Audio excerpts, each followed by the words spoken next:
Hey, I got this out here, Colonel. I think they know who I am. Do they? I think so. You guys know who this guy is? Got a big hand even though he's in the Air Force? No. All right, we'll settle with that. Mr. Garth Everett. Thank you for that great introduction. And yeah, I think let's hear a big round of applause for the VFW, the Legion, and their auxiliaries, and all the folks who put this together today, and the young folks from the Muncy Band who took their time out of their busy schedules to come out here and share Memorial Day. And I want to thank each and every one of you for coming out here today, because this shows that Muncy has not lost the spirit that embodies Memorial Day.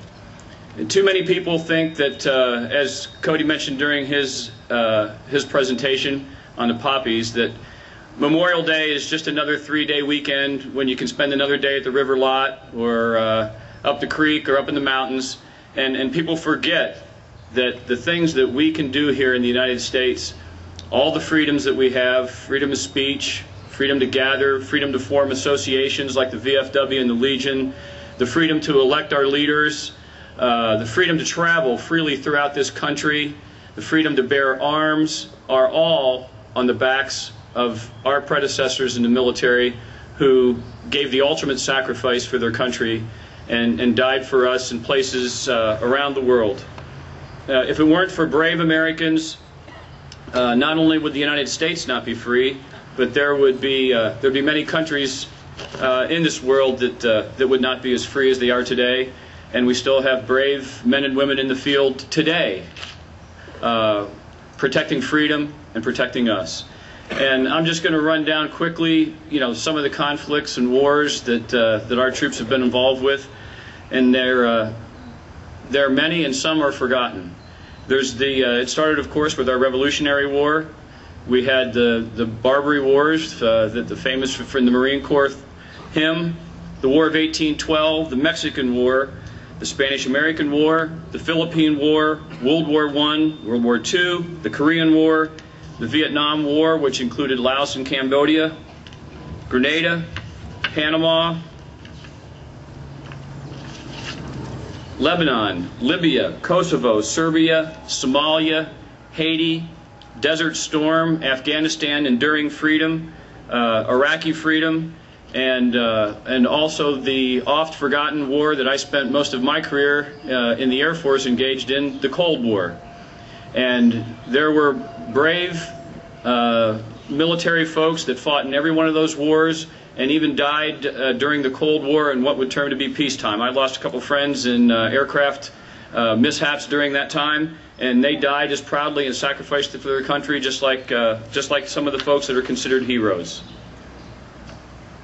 One of the questions that you ask yourself is, why do people enter the military? Why do they sacrifice everything they have, their lives, and their futures with their families?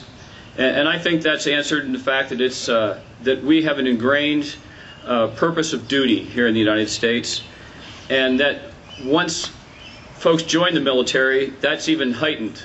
When soldiers train together, they help each other to overcome fear, difficulty, and they become a team, and they become loyal to each other, even above their loyalty to their country. And they develop a belief that collectively, as a team, they can accomplish more than anybody could as individuals.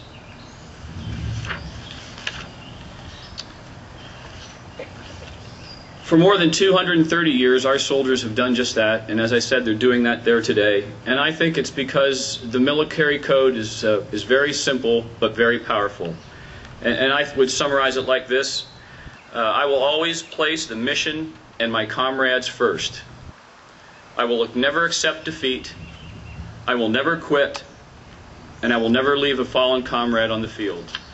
And I think that's what has driven our brave military members, whether they've been in any of the conflicts that I mentioned before.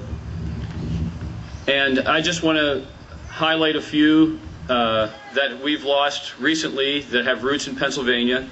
And of course, the one that's closest to our hearts here in the eastern part of the county was Master Sergeant Sean Thomas from Hughesville.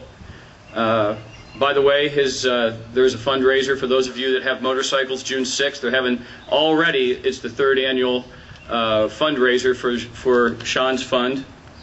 But I also want to highlight a couple other heroes that we have with